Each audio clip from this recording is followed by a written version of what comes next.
Hey guys, my name is Nikki Renfro. I'm a recently retired state trooper, and I decided to start a podcast, Safe Nation Podcast. We're covering safety, security, and law enforcement. Thank you so much for joining me here on the show.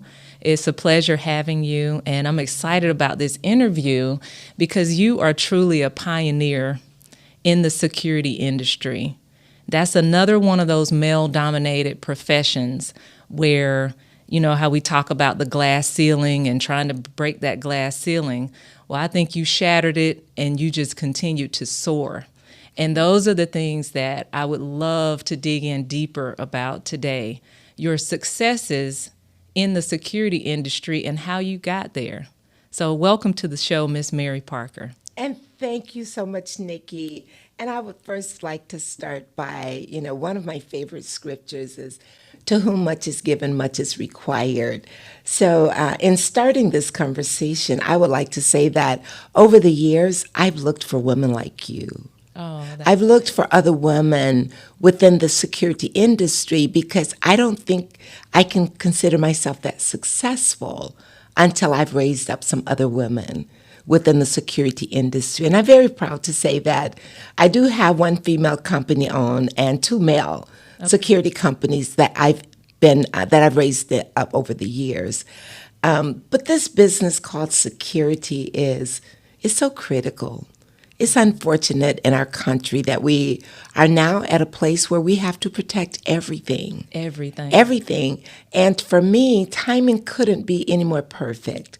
I actually moved to Atlanta in 1992 after a quite successful career at one of the automobile industries. However, it was still at a time when men and industry controlled our destiny.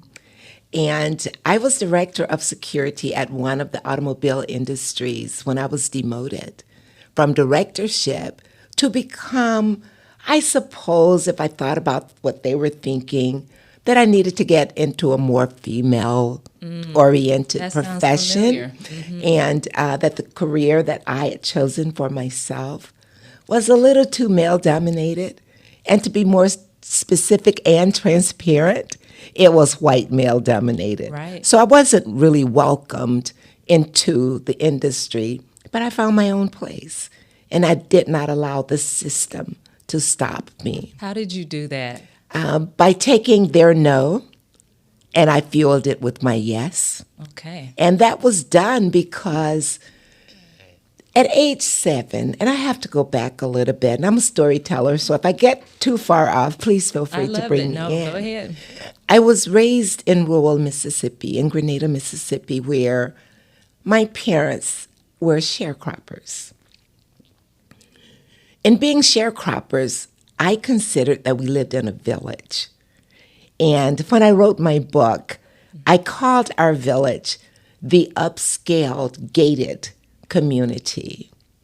Okay. But unlike what we think today, the fence, the gates, those were all up to keep us inside there and to keep the animals that were inside the fence from getting out as well.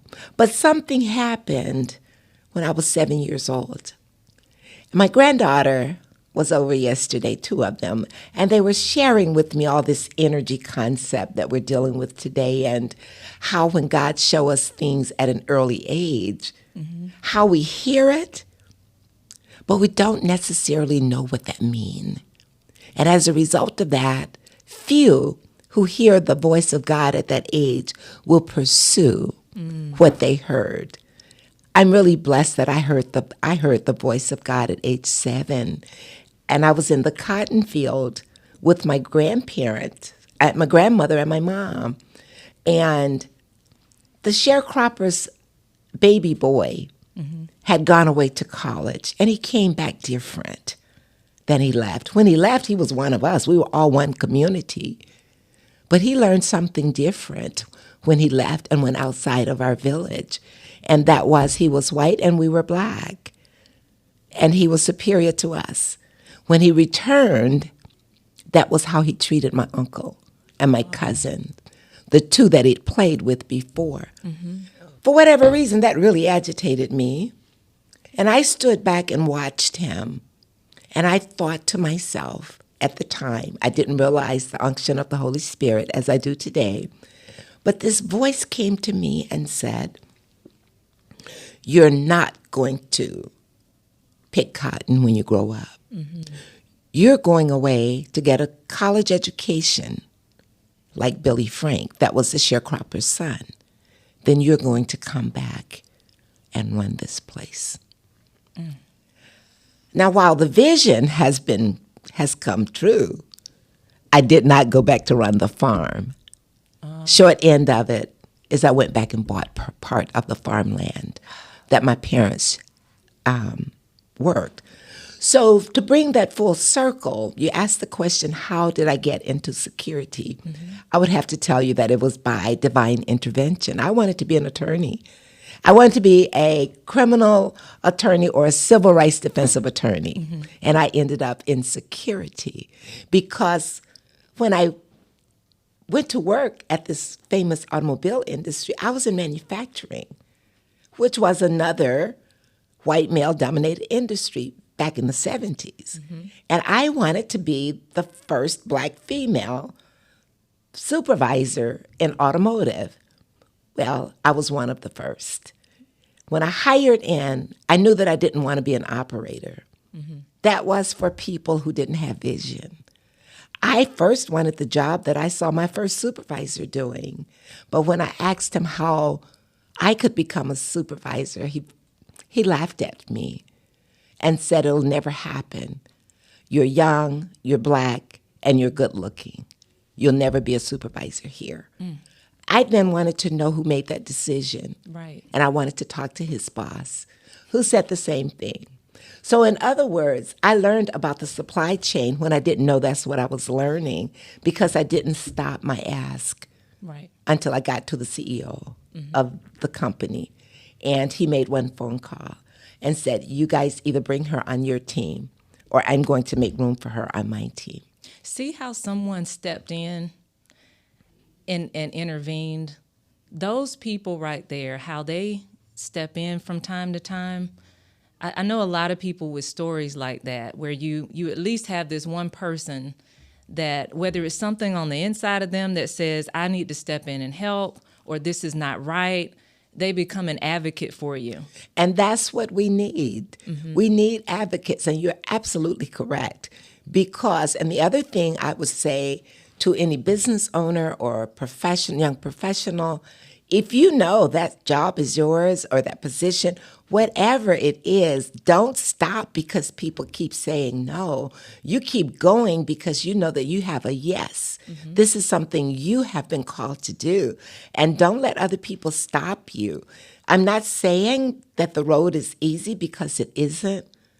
Well, I'm that person. I don't want anything easy anyway. Mm-hmm. I don't always want the challenges that come with my decisions. But it's not always easy. And I tend to look for the opportunities on roads that are less traveled.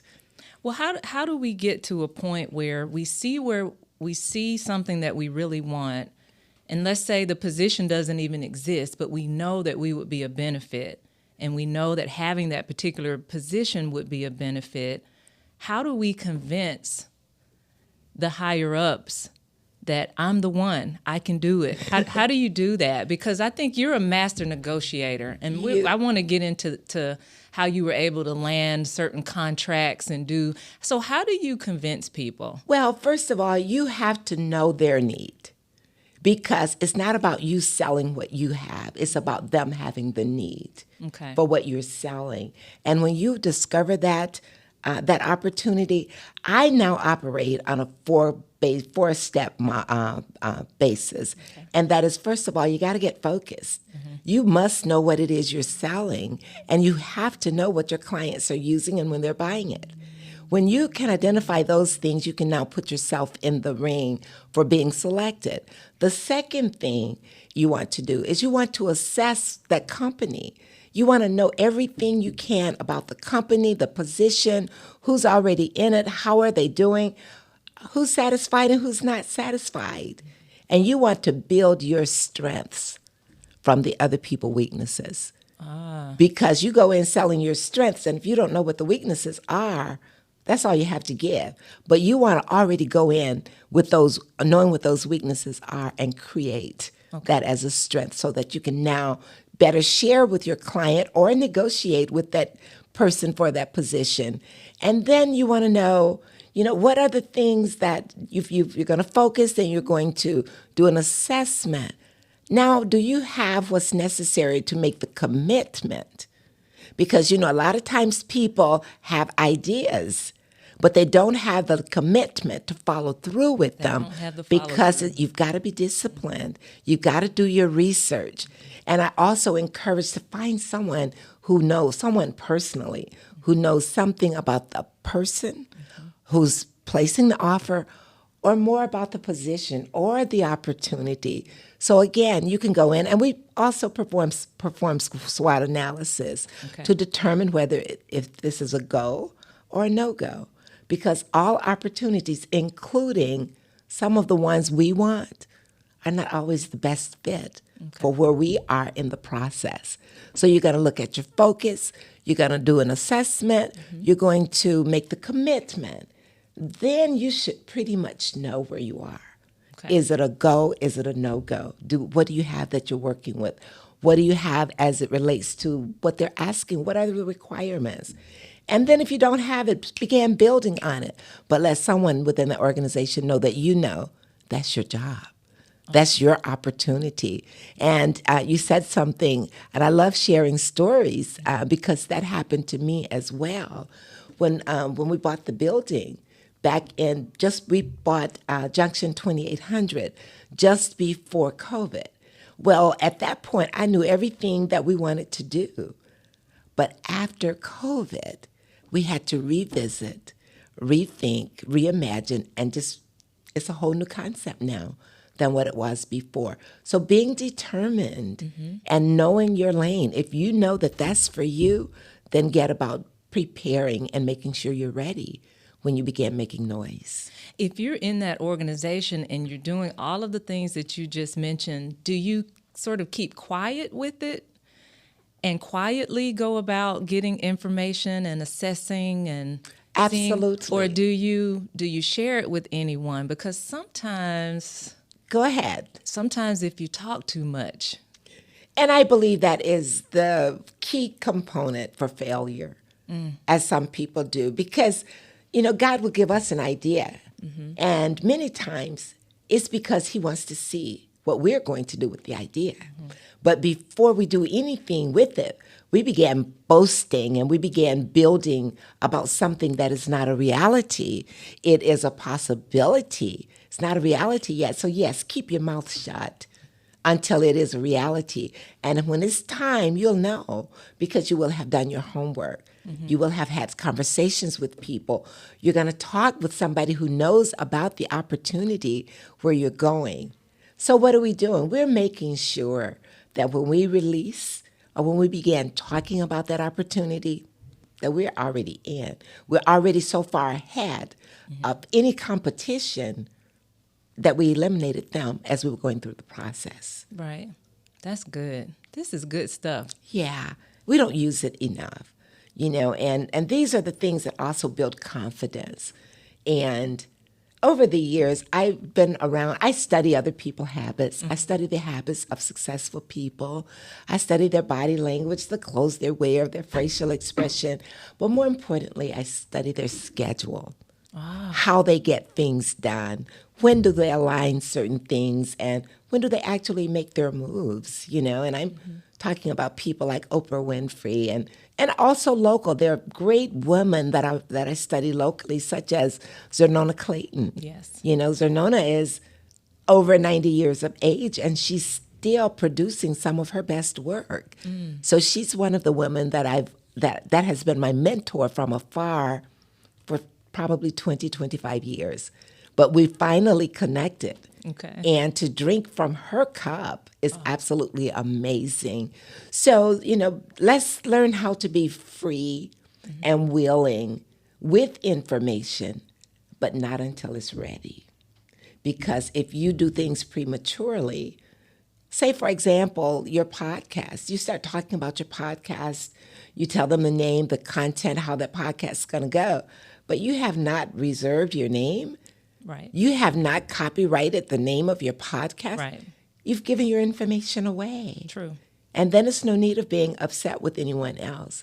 And I like to go back to the story with the automobile industry. Mm-hmm. I found 3 senior workers within the organization. They became my mentors. Mm-hmm. I wanted to know everything that other people were doing wrong. Mm-hmm. Their personalities, how they were dealing, because it was also unionized. How do they deal with each other? How does union and management deal? You know, what are some of the things that you would like to see if I were selected as a supervisor? And they gave me all these things that I had to do mm-hmm. as being one of the first Black women as a manufacturing supervisor. And they weren't easy on me at all. Oh. So when I acquired or obtained that position, I looked at it as a position for the community. Right. It wasn't just for me. Mm-hmm. And whatever I did, I had to do it with a spirit of excellence, mm-hmm. knowing that I had to be the most prepared, the most on time, never late for it. And I actually did do that when I worked with other people. Okay. And it just ended up being the greatest formula that I could have ever created for myself. That's great. You know how we talk about keeping our circle small, keeping our circle tight, having only a few confidants. What do you think about that? Or should you expand it? And if so, who do you include in it? That is a great, great question. And I'm very happy that I can now answer that question, because I used to spread my net too wide. And now I have 3 different levels of relationships. And that inner circle, and I only have 5 people. Okay. In my inner circle. I have an intercessor. I have someone who's praying for me and the decisions that I'm making, and that God gives me clarity, and that it's intentional, and that I know the purpose. So I have that prayer, I have that intercessor. The next is I always like to have a person who's done what it is I'm pursuing to do. And I bring that person in as my advisor.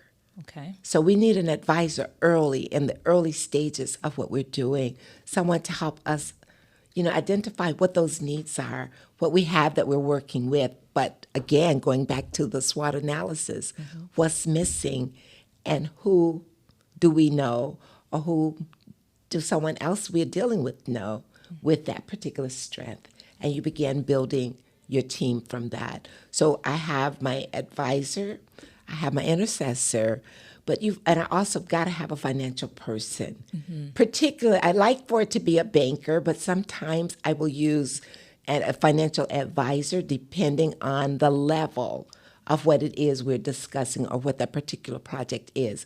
And yes, my inner circle does change. Some members of my inner circle will change, and specifically if it's project driven. But and then, so you've got your financial advisor, you've got your intercessor, you have your just a regular advisor, industry advisor, and then you want to talk to media outlets, and then community. You want to have someone from the community who knows about the community, who can help you in determining whether or not what you're thinking of doing there is a good fit. So those 5 particular for the inner circle. Then we can open up a little bit and let some others in. And I like high energy people, mm-hmm. but that's not always the best person to be on the team with me, is that a high energy person. So I look at the second tier of my circle, and then finally will be the 3rd tier. The 3rd tier, we can be more relaxed because not as much confidential information is being shared with that 3rd tier as it is with your inner circle. That's good. That's really good. So with your circles, now I see we have several different circles. With those circles, are they necessarily people who look like you?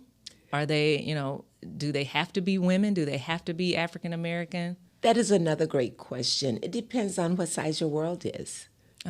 Because we can also bring limitations to ourselves and our own successes by being limited to one ethnic group. Mm-hmm. When I moved here from Michigan in 1992, if I got on the expressway, I was hard pressed to see other Black people because it was the population of Blacks in Grand Rapids, Michigan in the 70s were very low, and it's even lower today. So think about me moving to Atlanta, Georgia. Right. And I'm on the expressway, and the opposite occurred. I was hard pressed to find someone white on the expressway here. So I say that to say our resources need to look like where we're going. Our circle of influencers need to look like who we're serving. We serve community, and our community isn't all of one ethnicity.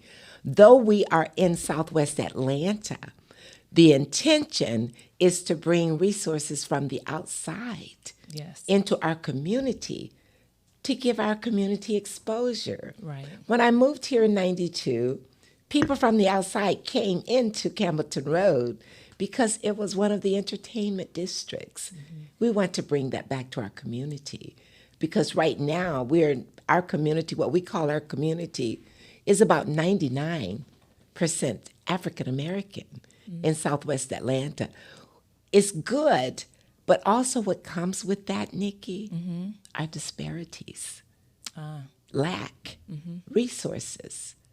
Resources tend to reach our communities, the Black community, a lot farther behind any other communities. So I encourage diversity and diversifying communities for that reason. But I also, and this is a little bit off subject, but I also believe that if we have identified our underserved communities, then we have the statistics available to us to change it, right? Right. So why do we as a community continue to accept the under or the less of the whole? And so my plight now is, who's responsible for this and how do we fix it? But security is an industry that's not going away. The way we look at security is already changing. So I really want to encourage our listeners today to get serious about your security program. We have so much fraud, internal fraud. We have so many things that we promise our clients that we do not deliver. It is not helping us. It's not helping the whole as African American business owners when one business doesn't do its role. So I'm screaming, please, let's understand what professionalism is and what does it mean to the people we're serving.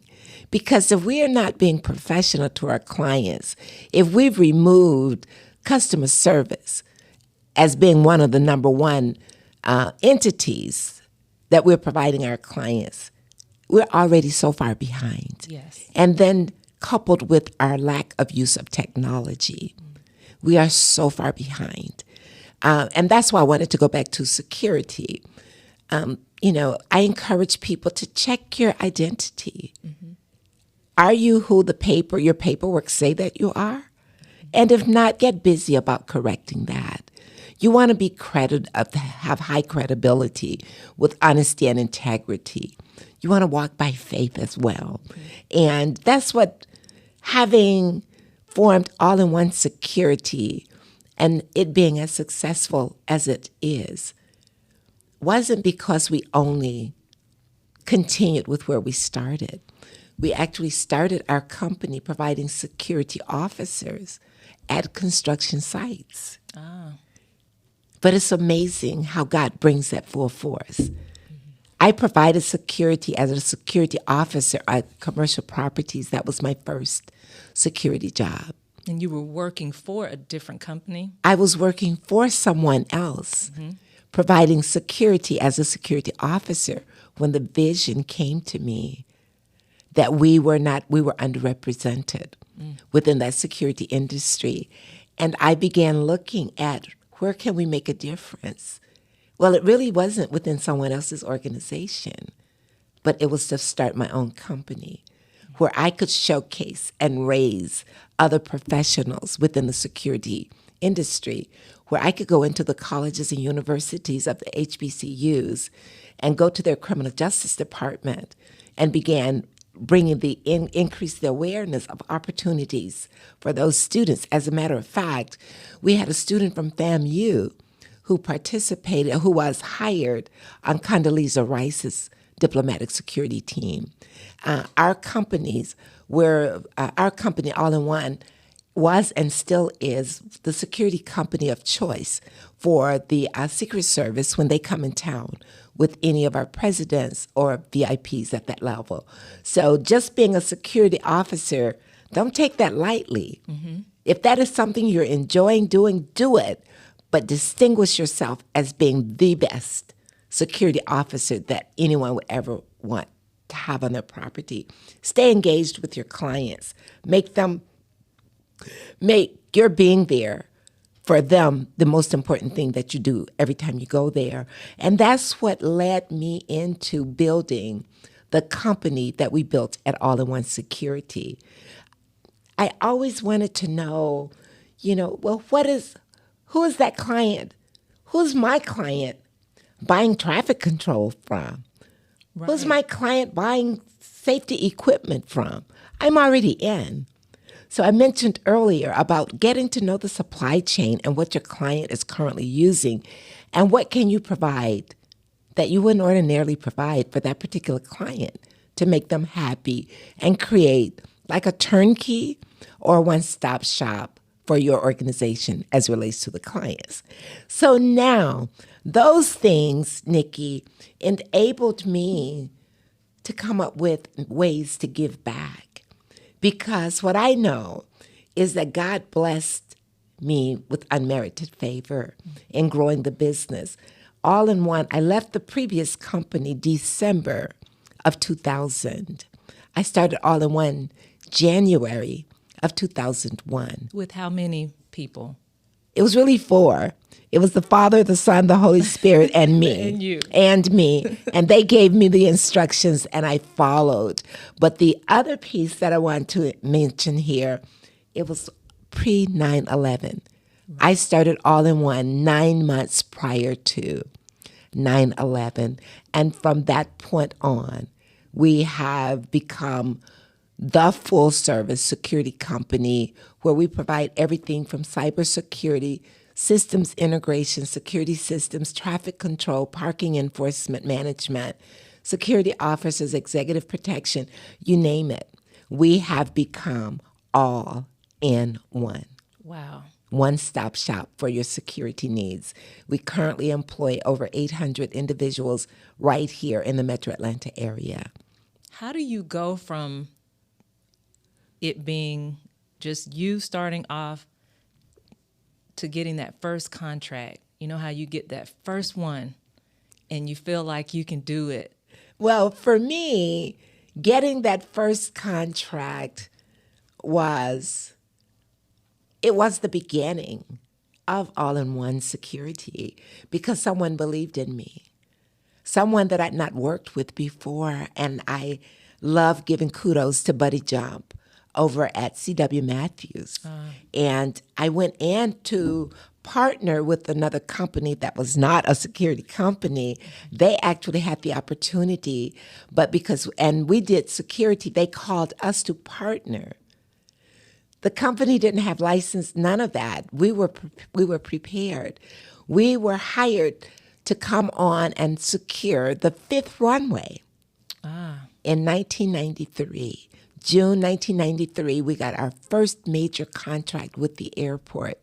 We had 12 security officers working around the clock to secure that whole environment, including moving the dirt from one side of the expressway to the other. And I'm very, very proud and happy to say that we did that for 3 years. We had no incidents, and not one piece of equipment was stolen. That's huge. Under us. So that reputation, we continued the reputation with C.W. Matthews and Buddy Jump. So every time there was an opportunity for something else, it could have been signage, or we may needed to bring security patrol in to escort construction onto the airfield. So they allowed us to keep trying different things with them. And because they believed in us, we did a great job for them every time. our opportunities for bidding increased. Our ability to bond our own jobs increased. Our ability to finance or do our own payroll, it increased because we had a partner who believed in us. And instead of waiting to pay us after 30 days, but he jumped, and C.W. Matthews, along with some others, paid us every week. So it helped us to become a profitable company our very first year in business. And we've never operated in anything other than the black, even to this day. Wow. And Nikki, that's why I can say that it was all in one that provided us the opportunity to move into the philanthropy position. Because, as I stated earlier, being the only one is never anything to boast about to me. It says that you're selfish, you're okay, that no one else is climbing the corporate ladder, that no one else is in security. I'm confident that whatever God has for me is for me. I'm also confident enough to know that I can raise up other generations, and that's going to be a plus, not a negative. And I so believe that for all the seeds that I've planted, Nikki, I will never, ever need anything the rest of my life because I've been very faithful with what God has given me. And I know that I've been intentional about sharing the resources. So now that we're in Southwest Atlanta, we will very soon be making an announcement. Okay. Before the end of the month. We'll be launching our LMS. LMS is a learning management system.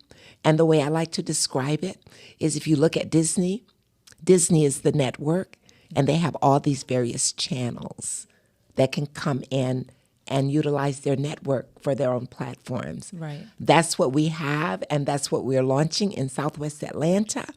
And it will show up under the form of Desk Academy at Junction 2800. Okay. Within Desk, individuals can come in with their own technology content. Think about YouTube. When people do things on YouTube, YouTube owns the content. But the individuals continue to own their own content, and they will reap the benefits from all of that. I don't want to get too far ahead of myself, but it is a phenomenal cutting-edge technology that we've created. We actually brought some, very skilled technology developers and programmers from Silicon Valley to Southwest Atlanta. We started our project first quarter last year. We thought it would take us about 18 months. We are ahead of ourselves, and it's absolutely the most amazing thing that I've ever done. That's exciting. Yes. I can't wait for that to launch. And Yeah. I know that'll be a success as well. Yes, it will be. And we're intentional out there with the Mary Parker Foundation. And the foundation was running simultaneously as I was, still very actively involved as the CEO of All-in-One Security. We were also building the foundation because I started when I looked out one day and saw that we had quite a population of single mothers working. And, 20 years ago, well, not 20, 15 years ago, the minimum wage was still $7, and they couldn't be away from home paying child care, raising their kids on a salary like that. So I wanted to help, and the way we started was buying book bags, full school supplies, and uniforms for those women of our organization. Which our first year, it was only 37. The second year was 75. The last year, which was 2019 or 20, it was 19. We had our last back to school, and we served 450 students with backpacks and loaded with school supplies. Yes, we're excited because we did it with little to no sponsorship. We've also provided over $600,000 in scholarships to 95 students through the Mary Parker Foundation. These students are doing everything from NASA. We have our first physician. We have our first attorney. We now have 3 students in med school. We have artists. The list just goes on. And it's so exciting because these students were not handpicked. They were underserved communities that someone recommended to us. And we have a wonderful ongoing relationship with these individuals who have received scholarships from the foundation. It feels good to pour back into other people. There's nothing better. Nothing better than that. No. And, Nikki, that's what God would want us to do. And when we talk to our community as a whole, I just believe that if each of us did our part, if we each did our part, no one would be lacking anything. Right. But unfortunately, sometimes we enjoy being the only one. We enjoy being the only Black or the only woman. We can't serve community and raise others. No. If we still, in this day in 2023, I'm the only Black woman doing security. That's a shame on me that I have not gone out and been intentional about increasing the awareness of these opportunities, because I'm not talking about security officers. I'm talking about security professionals. Yes. We're talking 6 digits and above. Right. Okay. And to own your own company is so much comes with owning a company. And honestly, everyone is not cut out to be an entrepreneur.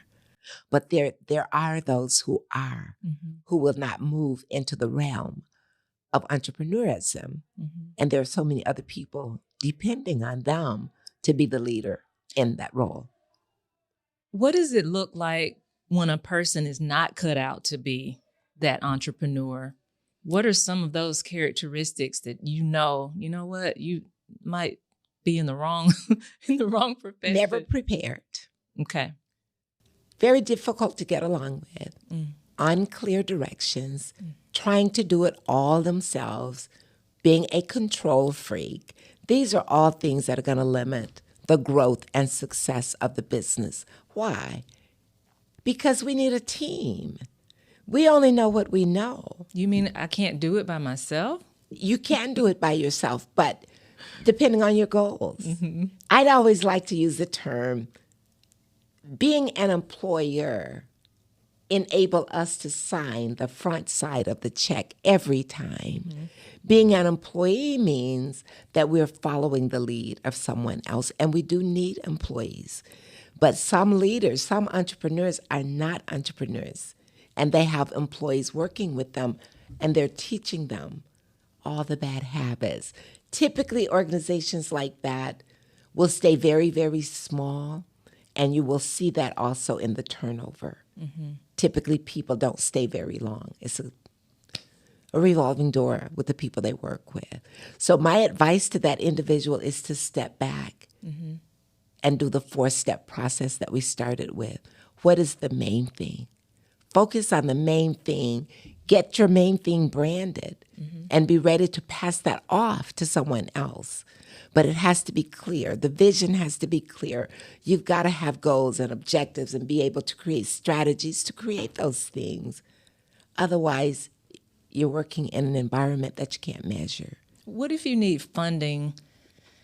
You hear people talk about, well, I'm going to wait until I get my credit fixed. I know I need this or that. I don't have the funding. What do I do? What are some options for them? Funding is very tricky. And it's even more tricky with service-oriented businesses because we don't have anything tangible, so to speak, to say, well, I get $30,000. It's going to take me $27,350 to create this widget. But I can't say I need $30,000 because I now need to incorporate 1,500 hours a week in research and development. Now we've got to create some type of prototype to bring with that. But it's all in preparation. It's all in knowing who you are, keeping the main thing in your focusing, analyzing and assessing who you are really and what are you working with. Can you make the commitment? Can you make the commitment to follow through and keep going with the things that you have identified in steps 1 and 2, focusing and analyzing. Once you get to step 3, you're pretty much ready to make that commitment to it's either a go or a no-go. But we must incorporate systems and processes within our organization because we want to do what? We want to be able to repeat that same reliable process every time. When you do get a big break or an opportunity, how do you negotiate? What are some tips on negotiations? Oh, I love that because so many times first of all, I would encourage business owners to know from phase 1 of the opportunity if they can do it. And if we are true to ourselves, we know. Because if we do that 4th step, our SWOTs, oh my gosh, this is a $40 million opportunity. First question you want to ask, what's the largest opportunity we've done successfully? If that's a $3 million opportunity, you've got $37 million here in between that you need to understand the big differences. Now, it's not a major jump from a $10 million to $20 million, but it is a huge jump from $25 million to a $50 million operation because everything, it grows. You've got to scale to that particular. So one of the things that I see very often with business owners when they receive an opportunity, they accept the contract as is. They accept the terms as they are written.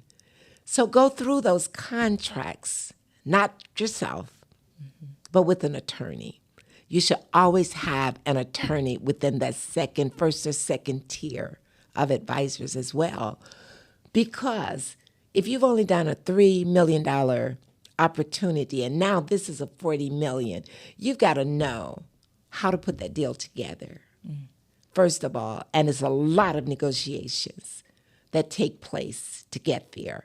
For example, knowing your client, you know whether or not the client is seeking to increase their female participation, their minority participation, their construction participation. So look at what are the win-win situations here and begin building and looking at the contracts from that base.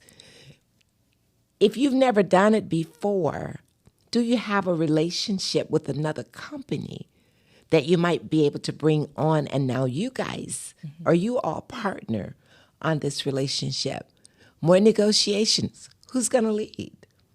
Do you have the bonding capacity or the partner that you're looking for? If it's a $40 million bid, you've got to have a $40 million bonding capacity as well. What strengths do you have that you can now negotiate with another company with your weaknesses that you can still lead that team? Because you want to maintain the ownership of the client yourself, not bring people in that you may end up losing your position, which is the position you want to remain. The client wants to do business with you. Right. But you can't deliver. Now you go build your team. Through that whole process, you're negotiating that contract. What if we use something like this? Come up with other solutions and then ask them if they are willing to change the bid or if they will accept those particulars as equivalent to what they're asking for.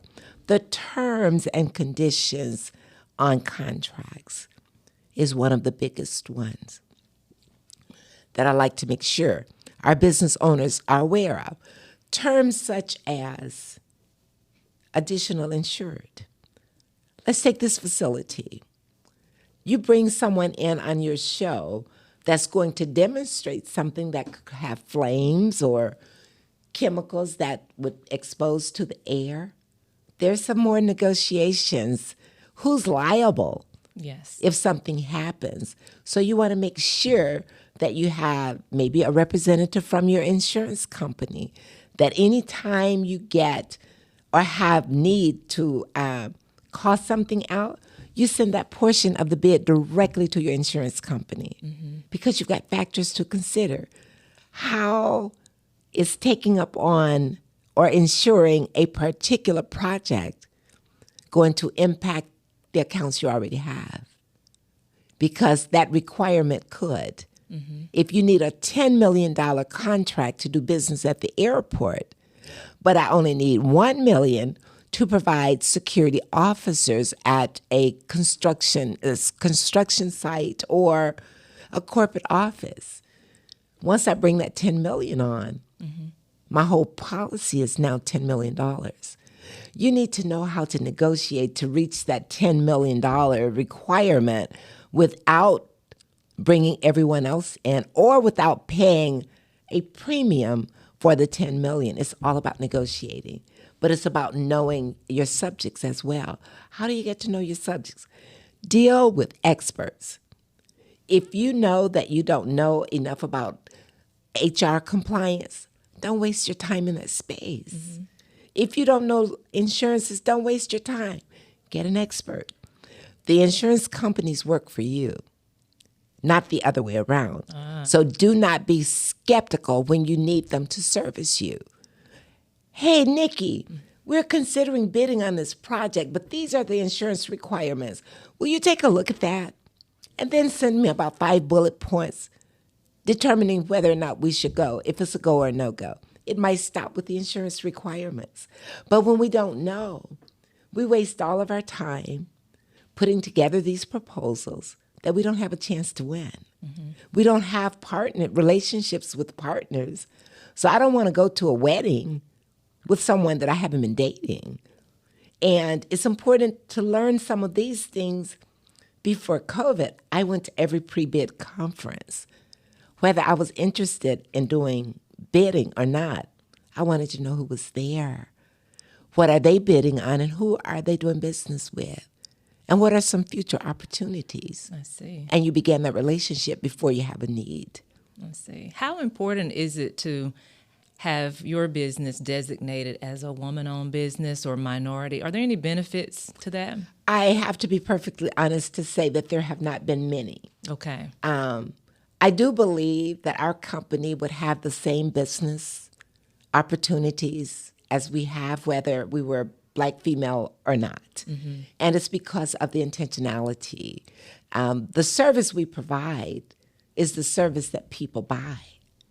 The difference comes when they are buying it from us, because you aren't going to find very many security company owners that started in the trenches.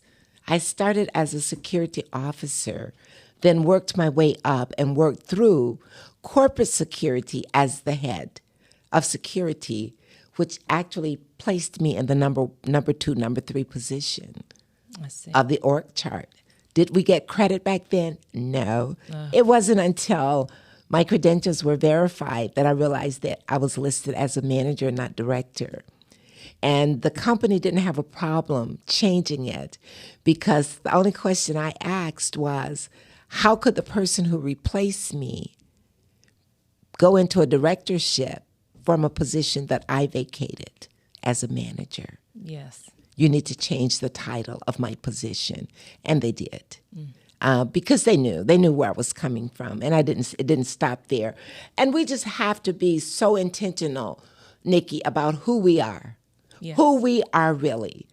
Our confidence. When I walk in a room, I don't care what room it is, I want the atmosphere to change because I'm there. Yes. I want the respect level to already be there before I get there. You don't build respect when you get to the table. You've earned it, that it precedes you. And those are all factors that make, partnering and negotiating a lot better. Because if people know when I walk in a room that I'm not accepting the first answer, they know to start their negotiations with me at a different level. You raise the expectation. You raise the expectations. So they have to come Absolutely. different. Absolutely. Okay. I've even gone around and I did some advocacy with other small security companies. Don't go in bidding the lowest bid. That's not what they're buying. Don't go in selling minority. That's not what they're buying. They're buying security expertise. You sell what you go in and deliver what you're selling. Because clearly they're having a problem. That's why they called you That's to begin correct. with. That is so correct. they need that expertise. That is correct. But, study it and know the advantages. Every opportunity to go on a contract being a Black woman or a minority is not to your benefit. But if you don't know, you go in and you claim, oh, I'm on this contract with, let's just use Johnson Controls because they're in the systems business. But if Johnson Controls, if they do not have diversity program that's intentional, now we can come back on and talk about the diversity programs on a different subject matter because diversity hurt the African American community because Black became minority and minority became all-inclusive. But if you remember, affirmative action was set up to help Black people catch up. Right. But we never caught up. We never caught up before something else was introduced to be all-inclusive that then brought us in as a spot. I say that to say that if we were not professionals, if I did not know the security industry, it doesn't matter what color I am. If I cannot deliver the services that brought me to the team, I'm going to get traded out. They're going to bring someone else. So go to the table first with the expertise that they're asking for. But don't go in selling. When you walk in the room, they know if you're the owner of the business, that if you're a Black woman or a Black man or a minority, you don't have to start out with, I'm the minority and Sell what you sell and stick to your authentic self. Right. That's good. Well, how can people find out more about you and what you're doing or more about All-in-One Security?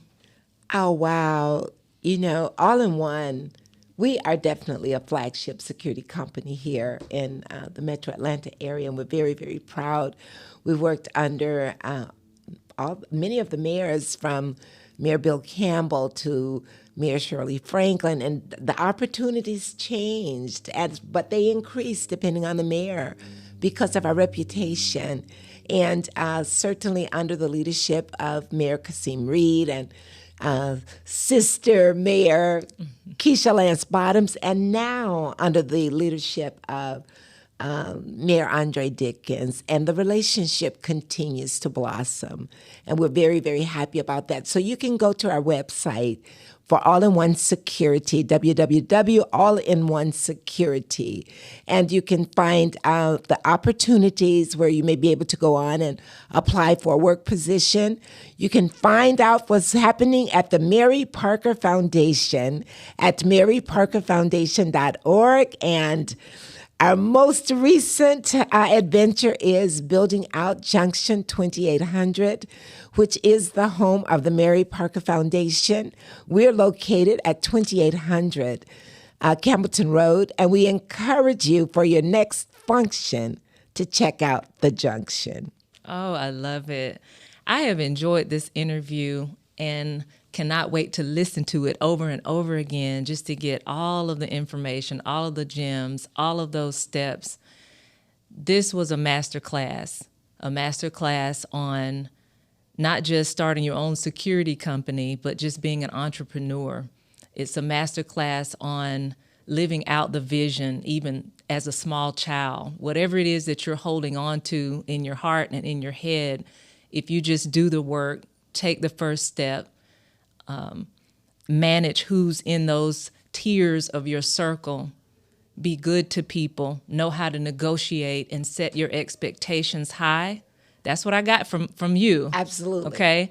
If you do all of that and follow that blueprint, you too will seek success in keeping God first at the head of everything.